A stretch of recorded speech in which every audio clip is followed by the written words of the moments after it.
Welcome to NSL Unscripted, a national security law podcast, brought to you by the National Security Law Department at the U.S. Army's The Judge Advocate General's Legal Center and School.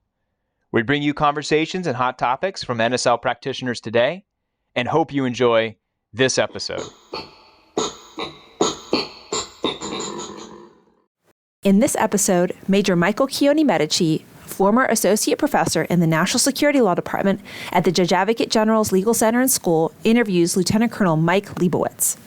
Lieutenant Colonel Lebowitz is a judge advocate in the Army Reserve and serves as an adjunct professor for the National Security Law Department.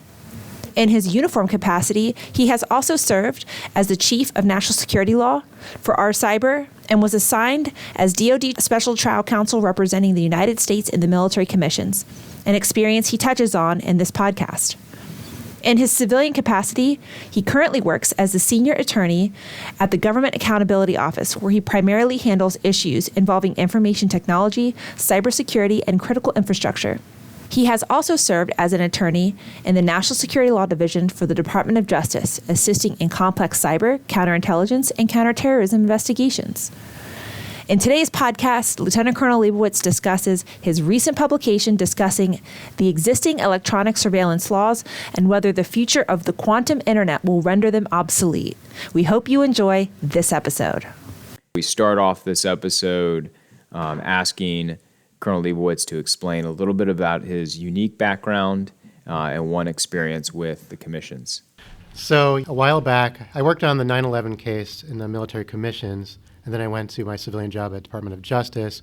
They asked me to come back to the military commissions, and I believe around 2016, I was named a special trial counsel for the military commissions for a specific issue where defense counsel were accused of exploiting a technical glitch on SIPRNet and essentially bypassing kind of the discovery rules by helping themselves to discovery that the defense counsel deemed to be relevant, which instead of having the government kind of decide and go through the process. So I had to essentially go to 3 different cases down at Guantanamo Bay in front of various judges and attempt to claw back the information that the defense counsel had exploited from the computer system. So it's safe to say, sir, you have a bit of expertise when it comes to computer forensics and litigation. I would say some experience. I don't know about the expertise.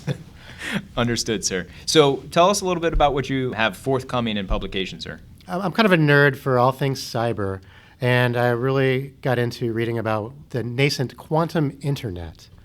And the quantum internet is essentially going to be the next generation internet of communications and things like that, and it operates a lot more physically different than how the current internet operates. So the current internet has, they call it packet switched communication, say you're talking about an email or something like that, where literally information is chopped up into bits, packets. Routers will then move that information around the internet until it gets to until where the information wants to be, like from the beginning to the destination.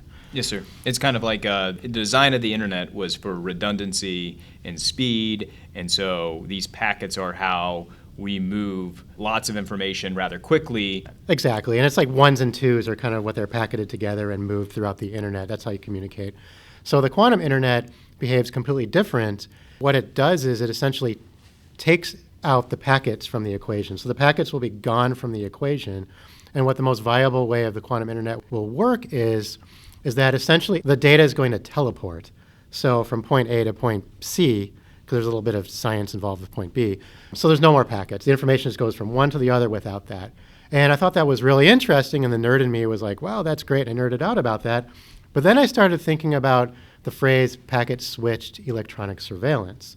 And electronic surveillance is essentially how all near real-time interceptions of information, whether it's emails or digital voice or anything like that, the content that law enforcement or investigative agencies or the intelligence community or even adversary governments, how they intercept communications, whether lawfully or not, hackers, the same thing, is through electronic surveillance, which the key requirement is they intercept or collect the packets.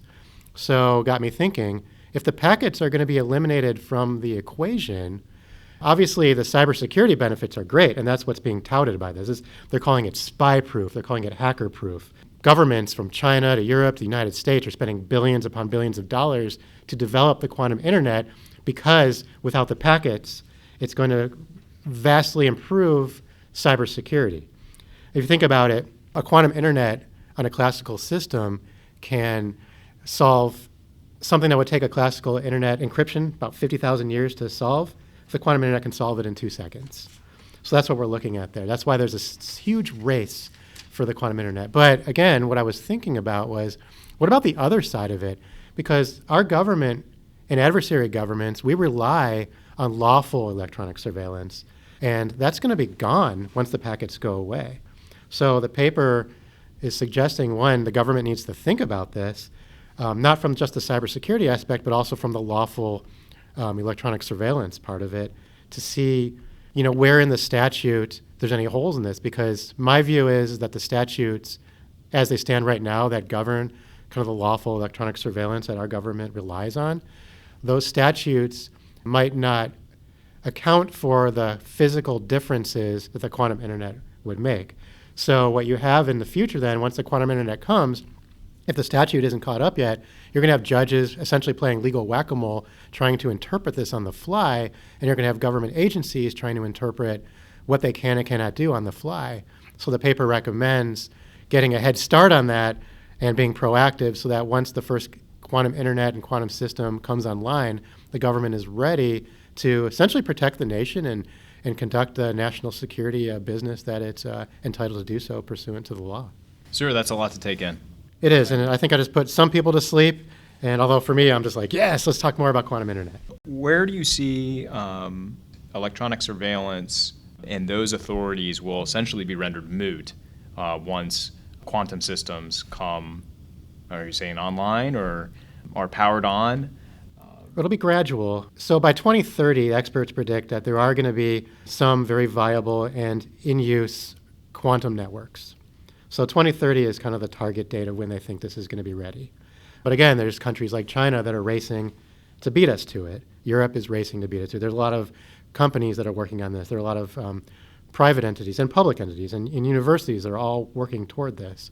Once it comes online, there might be an issue like, say, maybe a foreign adversary or maybe someone who's aligned with a foreign or an agent of a foreign government starts using the quantum internet knowing that it works better. And if the United States government lawfully knows that this information is there, we want to be able to get to it. So it's all kind of exponential.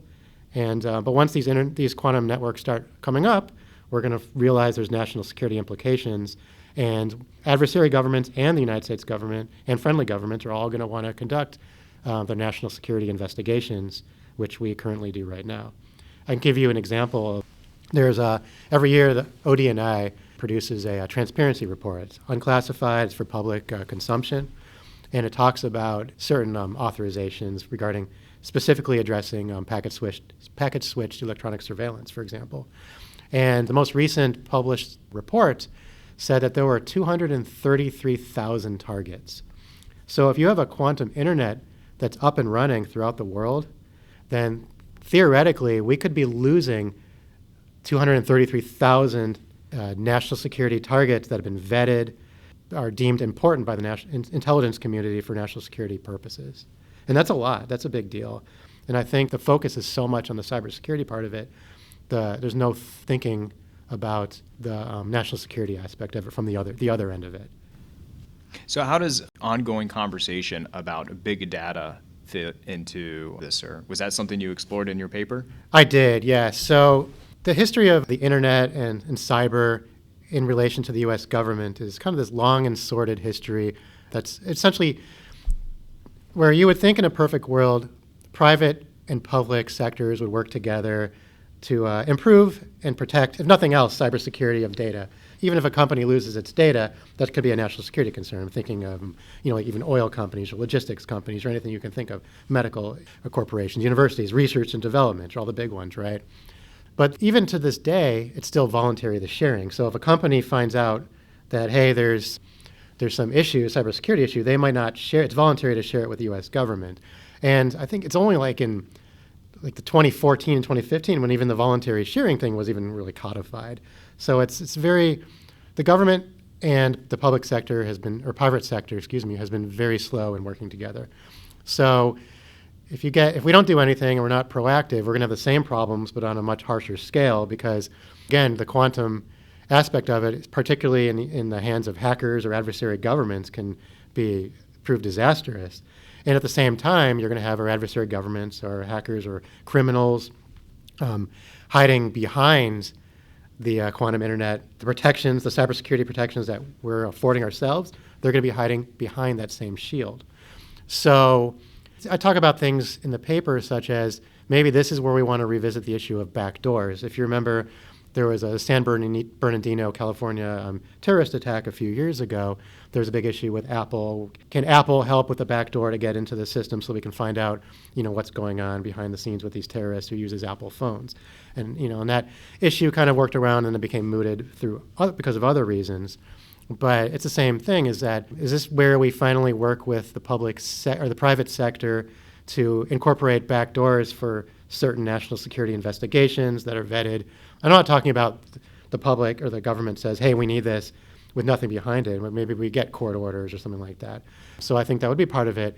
And there's also provisions in the various statutes such as technical assistance, which in the current paradigm, if there's a court order, then the providers are required, internet providers, for example, cell phone providers, they're required to provide technical assistance to get that information that's, whether it's from a court order or whatever, to the investigators through lawful means. But again, it's also kind of cost prohibitive and things like that. But that's the main part of that. So what happens if we use the current statutory framework and then a provider comes back and says, well, it's no longer technically feasible or it's not financially feasible to assist you in gathering this quantum internet data that is stored in our systems. And this is where we might want to get ahead of that and set some more guidelines and framework for that. So there's a lot of different aspects that I think the public-private sectors are going to really need to work together on to make this work. Otherwise, we're going to lose a lot of national security information that's going to affect the U.S. government's national security. I think one of the things that we found from the emphasis on trying to develop and incorporate emerging technologies is that we're trying to shift from an army that is network-centric in our cybersecurity to one that is data-centric. And that seems consistent with a mindset and a movement towards quantum. If I understand, kind of the preliminary explanation of the quantum internet, sir. So what were some of the conclusions of your particular paper? Yeah, so one of the biggest conclusions I arrived at was that lawful electronic surveillance collection is probably no longer going to be in the transit, when data is being transited from one node to another, because the packets are going to be gone.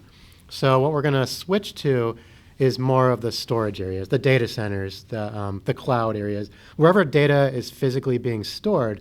Now, of course, even in a quantum data storage, it's going to be different physically than how we store it, but the concept is the same. The data has to go somewhere and stay somewhere. And that's where I think the surveillance is going to be. So the next question is, how can we get it as close to real-time interceptions that we have now as possible when you're dealing with stored data, since you're not going to get the transit? How are we going to know even when the data is transmitted from one node to the other, since, again, there's no wires to move the information through? It's going to be teleported. So again, that comes back to who's running the data centers, who's the quantum data centers. And so there's issues of, and some of the areas I come up with, are we going to create essentially a second hop? So the data teleports to the data center, and then are they going to, if there's data that's targeted by the U.S. government or whoever, through lawful electronic surveillance means, are they going to have a second hop that's going to move that data from the data center to whatever storage area or collection area that the government is using for that target? So it's going to be a lot of different logistics, a lot of physical changes, but again, the whole point of it is it's all going to change without the packets, because the whole point of the paper is that the packets are being taken away. What do you do? And then so the focus, on storage areas, which of course you can get stuff now, through lawful means. whether it's search warrants or whatever it is, depending on what type of case you're looking at. But with the physical elements of that in the statutory framework, it needs to be adjusted and modified to because look at the history of circuit switched communications, for example. That's the old-fashioned wiretapping. When you have phones, the old phones, right? That's how they wiretap. Through circuits would switch it, move the data through the wires. Then it evolved to packet switched for digital voice and the emails and electronic data. So we're now going to be another step beyond that, and that's where the quantum data is going to be. But that's where the physical parts are going to change, and that's where the storage area is going to become so much more vitally important.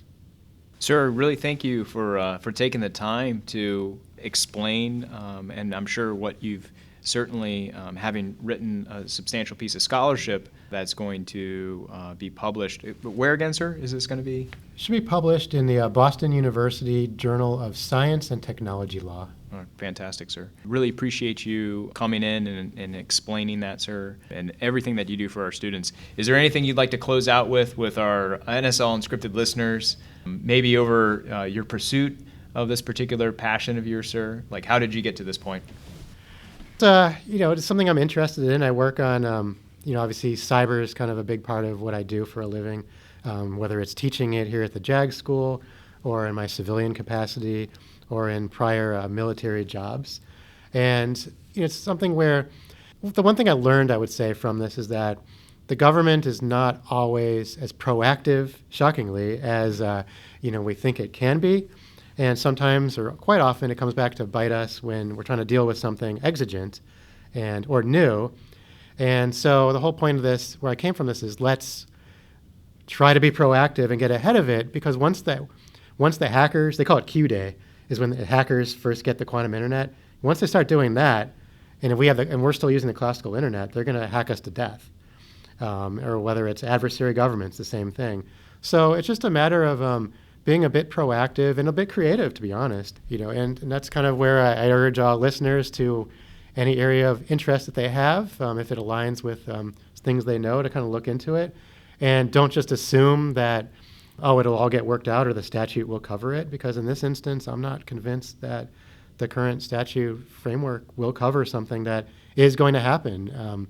Some people say, it's so long in the future, we don't have to worry about it. But doing the research, it's expert after experts predict 2030 is when this is going to happen. So that's not too long from now. This episode of NSL Unscripted was brought to you by the National Security Law Department at the U.S. Army's The Judge Advocate General's Legal Center and School.